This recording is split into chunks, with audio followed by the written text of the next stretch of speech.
හිරු tips අපි අද මේ වීඩියෝ එකෙන් කතා කරන්න බලාපොරොත්තු වෙන්නේ ඔයාගේ මාසේ පඩියේ හාට හරියට මැනේජ් කරගන්න බැයි නම් ඒක පරිමහාගන්නේ කොහොමද?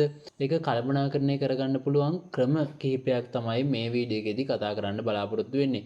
ඉතින් ලංකාවේ ජොබ් එකක් කරන ගොඩක්ම කට්ටියට අනිවාර්යයෙන්ම මේ ගැටලුව නම් මුහුණ දෙන්න වෙනම ගැටලුවක් තමයි. ඉතින් ගොඩක් වෙලාවට මාසයක් තිස්සේ ඔයා වැඩ කරලා මාසේ පඩි ගන්න දවසට ඒක බැලන්ස් කරගන්න එක එසේ මෙසේ ගේමක් නෙවෙයි. අපි හැමෝටම මේක පඩිගත්තු දවසට රාජ්‍ය ලීලාවෙන් තමයි ගොඩක් කට්ටිය ඉන්නේ. ඒකල ඊළඟ පඩිය කිට්ටු වෙනකොට හිඟන්නෙක් ගන්නට තමයි වැටලා ඉන්නේ. ඒ වගේම සමහර ලාවට ණය වෙන්නත් සිද්ධ වෙනවා. ඉතින් ඒ වගේ නූලෙන් බේරෙන අවස්ථා තමයි තියෙන්නේ පඩිය කිට්ටු වෙනකොට. ඉතින් මේකේ ගොඩාක්ම ලොකු හේතුව තමයි හරියට ඔයාගේ පඩිය මැනේජ් කරගන්න බැරිකම ඔයාට තියෙන. දැන් ඔයා මේ මාසේ ගත්ත පඩිය ඊළඟ මාසේ පඩිය හම්බ වෙනකන් ෂේප් එකේ ගේමක් ගහගන්නේ කොහොමද කියලා ඒකට වැදගත් වෙන ටිප්ස් ටිකක් තමයි කතා කරන්න බලාපොරොත්තු වෙන්නේ. ඉතින් අපි පළවෙනි විදිහට ගත්තොත් අපිට පුළුවන් මාසේ කොටස් වලට බෙදා ගන්න. මුලින්ම Tamanට පඩිය ලැබෙන දවස අනුව මාසේ තීරණය කරන්න ඕනේ. ඒ කිව්වේ දැන් පඩි 25 කියලා හිතමුකෝ. එතකොට මේ 25 ඉඳන් ඊළඟ 25 දක්වා තමයි මාසේ ඇතුළත් වෙන්නේ. එතකොට ඊළඟට ඒක සති වලට ඔයාලට වෙන් කරගන්න පුළුවන්. එතකොට ලේසි ඔයා කෑම බීම වගේ දේවල් වලට වියදම් හදාගන්න. ඒ සතියේ බඩු ගන්න දවස ඊළඟට තීරණය කරගන්න පුළුවන්. එතකොට 25 ඉඳන් ඊළඟ 25 වෙනකන් කිව්වට ගොඩාක් වෙලාවට shopping යන්න එහෙම සාමාන්‍ය නිදහසක් හම්බ වෙන්නේ සති අන්තයක් වගේ දවසක හින්දා කැලෙන්ඩරේ තියෙන සති වලටම plan කරගන්නත් පුළුවන්.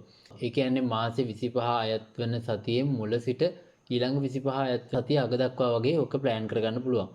ඔය ඔක්කොම ඔයාගේ පඩි දවස ආදායම වියදම කියන දේවල් එක්ක ඔයාම හිතලා තීරණය කරන්න ඕන දෙයක් වෙන කෙනෙකුට ඒක කරන්න බෑ. ඊළඟට කරන්න පුළුවන් දෙයක් තමයි කලින්ම බජට් එක හදාගන්න. ඉතින් ඒකත් හොඳ වැදගත් දෙයක්. තමන්ගේ වියහිදම් මොනවද කියලා කලින්ම ප්ලෑන් කරගන්න ඕනේ එතකොට.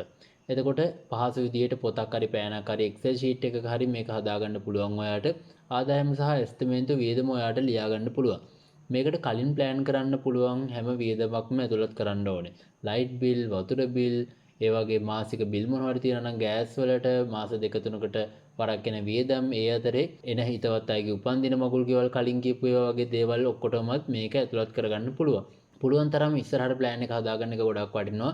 පුළුවන් නම් මාස 6කට හෝ ඊටත් එහා වුණත් කමක් නැහැ. හැබැයි ඉතින් ඒ අතරමැදදී එන වියදම් ඕකට පස්සේ දාගන්නත් සිද්ධ වෙනවා. අනිවාර්යෙන් ඒක කරන්න පුළුවන්නේ. ඉතින් කලින්ම මේ විදිහට බජට් එකක් හදාගෙන තියාගන්න එක හොඳයි. ඔයාගේ වියහිදම් කාලයක් තිස්සේ ඔයාට පුරුදු වෙලා තියෙනවා නම්. මේක බිස්නස් කරන කෙනෙකුට නම් මේවා ගැලපෙන්නේ නැහැ. ඉතින් එතකොට ඒගොල්ලන්ගේ වියදම් වෙනස්. මේක ගොඩක් වෙලා ජොබ් එකක් කරනවා නම් ඔයාගේ ස්ථිර ආදායමක් තියෙනවනේ. ස්ථිර ආදායම කාලයකට සැරයක් නේ වෙනස් වෙන්නේ. ඊට පස්සේ කරන්න පුළුවන් දේ තමයි අනවශ්‍ය වියදම් කපා හරින එක. ඉතින් මේක තමයි ගොඩක්ම වෙලාවට වියදම් විදිහට සිද්ධ වෙන්නේ. අනවශ්‍ය වියදම කියන එක. ඒක හරියට ටික් වෙන්නේ නැහැ. ඔයා හරියට මේ ආදායම් වියදම් බැලන්ස් කරලා ලියාගෙන බැලුවොත් තමයි ඔය අනවශ්‍ය වියදම් වෙලා තියෙනවා කියලා තේරෙන්නේ. කලින් කියපු විදිහටම බජට් එක හදාද්දී හොඳට තේරෙනවා අපි අනවශ්‍ය වියදම් මොනවද කරන්න කියලා. එතකොට හිමීට අඩු කරගන්න තමයි ඒ ටික තියෙන්නේ. අනිත් එක තමයි බජට් එක හදලා ඒ දේවල් වලට සල්ලි වෙන් කළාට පස්සේ ආපහු ඉතින් අතරමඟ ඕන නැති දේවල් වලට වියදම් කරන වියදමුත් සෑහෙන්න අඩු වෙනවා ඉබේම වගේ. ඉතින් ඊළඟ දේ තමයි මුලින්ම ඉතුරු කරගන්න ඕනේ කියන එක. සාමාන්‍යයෙන් ගොඩක් කට්ටිය හිතන්නේ පඩි ඉවරලා ඉතුරු කරගන්නනේ. ඉතිරි කරන්න වියදම් කරලා ඉවරනකම් බලන් හිටියොත් කවදාවත් ඉතුරු කරන්න වෙන්නේ නැති වෙයි. බුදුහාමුදුරු පව දේශනා කරලා තියෙන්නේ ගොඩක් වෙලාවට තමන්ගේ ආදායමෙන් මුල් කොටසක් ඉතිරි කරන්න කියලානේ. එතකොට ඒ නිසා මුලින් බජට් එක හදනකොට අනිත් වියදම් ගන්නට බලලා මෙන්න මේ ගාන ඉතුරු වෙනවා කියලා ඔයාලට තීරණය කරගන්න පුළුවන්. කාලය තිස්සේ ඔයා ඒ බජට් එකෙන් යනවා නම් එතකොට තීරණය කරාට විතරක් මදි. ඔයා අතට සල්ලි ආව ගාම ඒවා වෙන් කරපු ගානක වෙන් කරපු බැංකුවක ටිකක් අමාරු ක්‍රමයකින් ගන්න අමාරු තැනක ඔයාලට ලේසියෙන් කාඩ් එකකින් ගන්න පුළුවන් ක්‍රමයකට නැතුව වෙනත් ක්‍රමයකට ඔයාගෙන්ම ඒක වියදම් වෙන්නේ නැති ක්‍රමයකට පොඩක් ඉතුරු කරගන්න බලන්න. මාසයක් දෙකක් ගිහින් හරියටම ආදායම අනුව මෙච්චර ගාණක් මාසෙට ඉතුරු කරන්න පුළුවන් කියලා තේරුම් ගත්තට පස්සේ ඒ මාසෙට ඔයාට ඉතුරු කරන්න පුළුවන් ගාණ පඩිය වැටෙන ගමම බැංකු පොතෙන් කැපිලා ඉතුරු වෙන විදියකට හරි ඔයාට ඒක හදාගැනීමේ හැකියාවක් තියෙනවා. අනිවාර්යයෙන් මුලින්ම ඉතුරු කරන එක කරන්න ඕනේ සල්ලි ඔයාලා මැනේජ් කරලා හුරු පුරුදුවක් නැති කෙනෙක් නම්. ඊට පස්සේ වෛද්‍ය වියදම් වලට වෙන් කරන ඒවා බැලුවොත් එහෙම මෙතන සෑහෙන වැදගත් වෙනවා. මොකද මාසේ මැද හරියේදී ප්ලෑන් කරන ඔක්කොම අවුල් වෙලා යන්න පුළුවන්. සමහරවිට මේ වගේ එන ලෙඩ රෝග දුක් කරදර හින්දා. ඉතින් මිනිසුන්ට ඒවා කලින් කියලා එන්නේ නැහැනේ. ඒක නිසා ඒවට යම්කිසි මුදලක් අයින් කරලා තියාගන්න එක හොඳයි. ඒක වියදම් උනේ නැත්නම් ඔයාලට පුළුවන් ඉතුරු කිරීමට දාන්න. ඒතර ගෙදර ඉන්න කට්ටියත් එක්ක මේක තීරණය වෙනවා. කොයි ප්‍රමාණයක් ඉන්නවද? හදිස්සිය වසංග තුනක් වගේ දෙනත් ඔක්කොටම හැදෙනවනේ. එතකොට එක්කෙනෙකුට ඉතලා සල්ලි වියදම් කරලා බෑ. එතකොට ඉතුරු කිරීම වලින් හරි අරගෙන අපිට වියදම් කරලා බැලන්ස් කරගන්න වෙනවා. ඒක නිසා ඒවටත් යම්කිසි ගාණක් වෙන් කරන එක ගොඩක් දුරට හොඳයි. ඉතුරු වුණොත් එහෙම ඔයාලට පුළුවන් ඒක ඉතුරු කිරීම වලට දාන්න. එහෙම නැත්නම් ලබන මාසේ වෛද්‍ය වියදම් වලට කිය ඒක දිගටම කන්ටිනියු කරන් යන්න හදිසියෙ ලෙලක් ඇවිල්ලා ගන්නකම්ම. ඊළඟට අපිට කරන්න පුළුවන් දෙයක් තමයි එන්ලොප් පාවිච්චි කරන්න පුළුවන්. ගොඩක් වෙලාවට මේකත් ප්‍රසිද්ධ සාර්ථක අන්තර්ජාතික පවා පිළිබඳ ක්‍රමයක්. මේකයි කරන්න තියෙන්නේ. එතකොට පඩි අපි අතර ගත්තට පස්සේ ඉස්සල්ලාම ගන්න ඕන ලියුම් යවන පොඩි කවර 10ක් 20ක් අරගෙන අර හදාගත්තු බජට් එකට තියෙන ඔක්කොම දේවල් වලට යන වියදම් ටික වෙන වෙනම එන්ලොප් වල ලියා ගන්න ඕනේ. ඒ කිව්වේ වතුර බිල් මෙච්චරයි, බිල් වලට මෙච්චරයි, කෑම වලට මෙච්චරයි කියලා ඔන්න ඔය ටික ලියා ගන්න ඕනේ. ඒකල ඒ සල්ලි ඒවට දාලා ඒවට දාන්න ඕනේ. ඊට පස්සේ සියලු වියදම් කවර් කරගන්න පුළුවන් ඒකෙන් ඒ දේවල් වලට අරගෙන.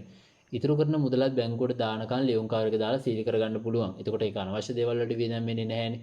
ඊට පස්සේ අදාළ වියදම අදාළ කවරෙන් විතරක් එළියට ගන්න බලා ගන්න ඕනේ. ඔක්කොම පටල ගන්න යන්න එපා. වෛද්‍ය වියදම් කවරේ වුණත් වෙන හේතුවකට හොල්ලන්නේ නැතුව තියලා ඔහොම කරාට පස්සේ සමහර වෙලාවට ප්ලෑන් කරපු එකෙන් පොඩි ගාණක් ඉතුරුත් වෙනවා මාසේ අන්තිමට බලනකොට. ඉතින් මේවා කරන්න ඕනේ. ඒ කියන්නේ සමහරවල්ලාට දවසයි දෙකයි කරලා හරියන්නේ නැහැ. ඒක කාගෙන කරන්න ඕනේ. ඊට පස්සේ ඔයා මාස 3-4ක් කරනකොට ඔයාට ඉබේම ඔයාගේ මේවා මුකුත්ම නැතුව එන්ලොප් මුකුත් නැතුව ඔයාට ගාණ ඉතුරු කරගන්න පුළුවන්. ඔයාට වේදම් කරනේවත් හරියට මැනේජ් වෙනවා. මේක කරගන්න ඕනේ මූලික ආරම්භයක් විදියට. ඊට පස්සේ ඔයාගේ ඔලුවට ගියාට පස්සේ මේවා දඟලන්න ඕන දේවල් නෙවෙයි. ඉතින් ඊළඟට කරන්න පුළුවන් දේ තමයි මාසෙට එකපාර බඩු ගන්න එක. මේක හොඳ ක්‍රමයක් නාස්තිය අඩු කරගන්න. මාසෙට අවශ්‍ය කරන හාල්, සීනි, පරිප්පු වගේ වියලි ආහාර ද්‍රව්‍ය තියෙනවනේ. එතකොට පිරිසිදු කරන දේවල් ඒවා එකපාරම ඔයා ගන්න පුළුවන් තරම් ගිහලා ටවුන් එකකට ගිහලා. ඒ කියන්නේ ටිකක් ඔයා දන්නවනේ බඩු අඩු ටවුන් එකක්. ඒ ටවුන් එකට ගිහලා ගන්න. මතක් වෙන සැරේට ළඟ කඩේට දුවලා මේ ගන්න බඩු වලට අනිවාර්යයෙන්ම වැඩි වියදමක් යනවම තමයි. ඔයාගේ දිනචර්යාවට ඔයාගේ කාලයටත් අවුල්. ඒ වගේම සැරෙන් සැරේ බඩු ගන්න ගියාම වියදම අනිවාර්යයෙන්ම වැඩි. ඊට වඩා අනවශ්‍ය බඩු සෑහෙන ගොඩ ගැහෙන එකත් නවතිනවා. අනිත් ලොකම වාසිය තමයි එකපාර බඩු ගොඩදී හම්බෙන ඩිස්කවුන්ට් වගේ දේවලුත් තියෙනවා ගොඩක් වෙලාවට. ඒ ඩිස්කවුන්ට්ස් දාපු දවස් වලට යන්න පුළුවන්. මුලින්ම කුස්ති ස්ටොක් කවුන්ට් එක කරලා අවශ්‍ය කරන බඩු ලිස්ට් එකක් හදාගන්න පුළුවන්. ඊට පස්සේ අර මුලින්ම බජට් එක හදලා වෙන් කරගත්ත දාගත්තු එන්ලොප් වලට ඒක අරගෙන ඔයාලට පාවිච්චි කරන්න පුළුවන්. මාසෙටම අවශ්‍ය වෙන කෑම බීම සහ දිනදා ජීවිතේ පරිපෝෂණය කරන ද්‍රව්‍ය අර මං කිව්ව කලින් බෙහෙත් සනීප ආරක්ෂක නිෂ්පාදන පිරිසුදු කාර්ය වගේ දේවල් ලයිස්තු ගත කරන්න පුළුවන්. ප්‍රමාණත් එක්කම කොච්චර ප්‍රමාණයක් ඕනේද කලින් ගෙන අපි ඔය ඉතුරු වෙලා තියෙනවද ඒවා බලලා ඔයාලට පුළුවන් කොච්චර ප්‍රමාණයක් තව ඕනේද කියලා බලන්න. ඉතින් ඒවත් පාවිච්චිට ගන්න පුළුවන්. කලින් ඒවා ඉතුරු වෙලා තියෙනවනම් කොහොම වුණත් ටිකක් වැඩිපුර ගෙනාව කියලා සමහර ඒවා නරක වෙන්නේ නැහැ. කොහොමද ඔයාලට කාලය තිස්සේ පාවිච්චි කරන්න පුළුවන් වෙන හින්දා නරක වෙන දේවල් ගොඩාක් ගේන්න එපා. ස්ටොක් ගෙනල්ලා පුරව ගන්න යන්න එපා. එතකොට ඒවා නරක වුණාට පස්සේ විසික් කරන්න ඕන නිසා ගොඩාක් වෙලාවට එළවලු එහෙම ගන්න යනවා නම් සතියකට සති දෙකකට සැරයක් වගේ ගන්න යනවා නම් ගොඩක් දුරට හොඳයි. ඉතින් අනිත් දේවල් නම් ඔයාලට කල් තියාගන්න පුළුවන් ඒ අවශ්‍ය කාලයේදී. ඊළඟ දේ තමයි නිවසේහිම වියදම් ආදායම් දෙන්න එකතු වෙලා කතා බහ කරගන්නවා නම් තමයි ගොඩක්ම හොඳ. මේක තමයි නැතිම දේ ගොඩක් වෙලාවට ගෙවල් වල දෙදෙනා එකතු වෙලා තීරණය කරන අවශ්‍ය දෑ මිලදී ගන්න ඕනේ. ඉතින් මේ විදිහට බඩු ගන්න එකෙන් අනවශ්‍ය මුදල් වියදම ගොඩක් වෙලාවට පාලනය කරගන්න පුළුවන්. නැත්තම් දෙදෙනා එකට කතා වෙලා එක් වැටුපක් වියදම් කරලා ඊටු වැටුපකින් මාසෙ සැලසුම් කරන්න වගේ දේවල් කරන්න පුළුවන්. අනිවාර්යෙන්ම පවුලක සල්ලි මැනේජ් වෙනවා නම් ඒ දෙන්නම ඒකට සහභාගී වෙන්න ඕනේ. ඒ දෙන්නම මේ ක්‍රමේ දැනගෙන ඉන්න ඕනේ. එහෙම නැතුව නම් තමන් මං ගන්න පඩි මං වියදම් කරනවා එයා ගන්න පඩි එයා වියදම් කරනවා අන්තිමේට සතපහකවත් ඉතුරු වෙලත් නැහැ. හදිස්සියක් වුණොත් කරගන්න කියාගන්න දෙයක්වත් නැහැ. ණය වෙන්න තමයි සිද්ධ වෙන්නේ. ඒක නිසා දෙන්න එකතු වෙන්න මේ වැඩේදී අනිවාර්යෙන් මේ දේ තියෙන්න ඕනේ එකතු වීමක් සහ එක්කෙනෙක් ගතිය තමයි මැනේජ් එක තියෙන. ගොඩාක් දුරකට පවුලක දෙන්නම ස්වාමියා සහ බිරිඳ දෙන්නම ගොඩක් වෙලාවට මැනේජ් කරන්නේ නැහැ. එක්කෙනෙක්ගේ අතේ ওই මැනේජ්මන්ට් එක හොඳටම තියෙනවා. ඒකේනා අනිත් කෙනාගෙන් සපෝට් එක ගන්න පුළුවන්. එහෙම නැත්නම් අනිත් කෙනාට කියලා දෙන්න පුළුවන් ඒක කරන්නේ කොහොමද කියන දේ. එතකොට ඒ අඩුවෙන් තියෙන කෙනා අර වැඩියෙන් තියෙන කෙනාට සපෝට් වෙලා කරගන්න එක තමයි හොඳම දේ. ඒක අනිවාර්යයෙන්ම තියෙන්න ඕන දෙයක් බැන්දට පස්සේ නම්. ඊට පස්සේ ක්‍රෙඩිට් කාඩ් වගේ දේවල් අත්‍යවශ්‍යම වියදමකට ඇරෙන්න ඒවයින් ගෙවීම් කරන්න යන්න එපා. ක්‍රෙඩිට් කාඩ් වල මාසික ගෙවීම් හරියට වෙලාවට කරන්න, පොඩි ණය වාරික තියෙනවා නම් ඒවා කල් වෙලාවට ගෙවන්න. නැත්නම් අමතර පොලි හැදිලා බොරුවට නිකන් වැඩිපුර ගාණක් එකතු වෙනවා විතරයි වෙන්නේ. ක්‍රෙඩිට් කාඩ් කියන්නේ උගලක් අනිවාර්යයෙන්ම පුළුවන් තරම් පාවිච්චි නොකර ඉන්න බලන්න ඔය. හැබැයි ඉතින් ඔයාලට තියෙනවා නම් එහෙම අවශ්‍ය දෙයකට විතරක් ගන්න. හැම එකටම කාඩ් ප්‍රශ්නේ ලොකුවටම තියෙනවා. හැම වෙලාවෙම කාඩ් එකකින් ඔයාලට වියදම් කරන්න පුළුවන් නම් පඩ ගාලා ඔයාගේ කාඩ් එකකින් ඔයාලට සල්ලි යනවත් දැනෙන්නෙත් නැතුව යනවා. ඒක ටක් ගාලා වියදම් කිරීමට පෙළඹවීමක් තමයි ඔය කාඩ් සිස්ටම් ගනුදෙනුව කියලා කියන්නේ. ඉතින් තව කරන්න පුළුවන් දේ තමයි එක් එක් කාර්ය සඳහා වියදම් සටහන් කරනකොට පුංචි මුදලක් ඒකට වැඩි ටිකක් වැඩිපුර සටහන් කරන්න වෙන් කළ මුදල් වියදම් කිරීමේදී ඉතුරු වෙන පුංචි මුදල අනිවාර්යයෙන්ම ඉතුරු කිරීමේ කොට දාන්න පුළුවන්. එදිනෙදා එකතුන සිල්ලර් කාසි පවා වෙනම කැටයකට දාන්න හොඳයි රුපියල් 10 කාසි විදිහට. එතකොට මේ ආකාරයෙන්ුත් පොඩි පොඩි ඉතුරුවක් සිද්ධ වෙනවා යාගේ ඉතුරු වෙන සල්ලි වලින්. ඊළඟ දේ තමයි විශේෂයෙන්ම ලංකාවේ කට්ටිය කරන දෙයක්. අත්‍යවශ්‍ය තමන්ට අත්‍යවශ්‍ය දේ සහ තමන්ට සරිලන දේ කරන්න පුරුදු වෙන්න. ගොඩක් වෙලාවට වටපිටාවේ පරිභෝජනයන් උදාහරණයට ගන්න යන්න එපා. විශේෂයෙන්ම කියන්නේ අල්ලපු ගෙදර අපේ නෑදෑයෝ මෙහෙමයි අපේ අර කොල්ලෝ මෙහෙමයි කියලා ඔයාගේ පඩියේ ගාණ හදාගන්න ඔයාට අවශ්‍ය වෙන විදිහට ඔයා 85000ක පඩියක් ගන්නවා නම් ඔයා 155000ක විතර ටීවී එකක් ගන්න යනවා නම් හරිම ගොන් වැඩක් ඒක. ඒක නිසා තමන්ගේ වියදම තමන්ට ලැබෙන ආදායම අනුව ඒකට ගැළපෙන ණය නොවි කරන්න පුළුවන් වියදමක් කරගෙන එක තමයි ගොඩක්ම දුරට හොඳ වෙන්නේ. මොකද අනිත් අය කරා කියලා ගොඩක් වෙලාවට වැඩක් වෙන්නේ නැහැ. සමහර වෙලාවට ඔයා ගෙදරට ගෙන ගොඩාක් බඩු ඔයා කාලෙකින් පාවිච්චි කරලත් නැහැ. ඔයාට එකකින් ඇති වැඩකුත් නැහැ. ස්ටඩි ටීවී එක ගෙනලා ඔයාට සමහරවල් ටීවී බලන්න ගෙදර ඇත්තෙම නැහැ. ඔයා එන්න රෑ 10ට විතර එන්න පුළුවන්. ටීවී එක දාපු කාලයක්වත් මතක නැහැ. ඉතින් ඒ වගේ දේවල් ගන්න යන්න එපා. ඒකෙන් වෙන්නේ ඔයා ණයකාරයෙක් වෙලා ඔයාගොල්ලෝට ස්ට්‍රෙස් එකක් ඇවිල්ලා නිකන් අපරාධි සල්ලි ටිකක් වියදම් වෙච්ච එක විතරයි. ඒක නිසා සල්ලි ඉතුරු කරන් තියන්නේ ගොඩාක් වෙලාවට වටිනවා අත්‍යවශ්‍යතාවයකදී. පිට ලෝකෙට පේන්න හැසිරෙන්න යන්න එපා. Tamanට පුළුවන් විදිහට හැසිරෙන්න ඒක තව දෙයක්. ඒකත් ප්‍රගුණ කරන්න ඕනෙම දෙයක්. පුළුවන් තරම් ණය නොවී ඉන්න බලන්න. මොකද ණය වුණාට පස්සේ පොලි ගෙවන්න ඕනේ. ඊට පස්සේ ඒ වගේ ණය වැඩිපුර ගාණක් ගෙවන්න ඕනේ. ඒක නිසා ණය වීම අවමම කරන්න.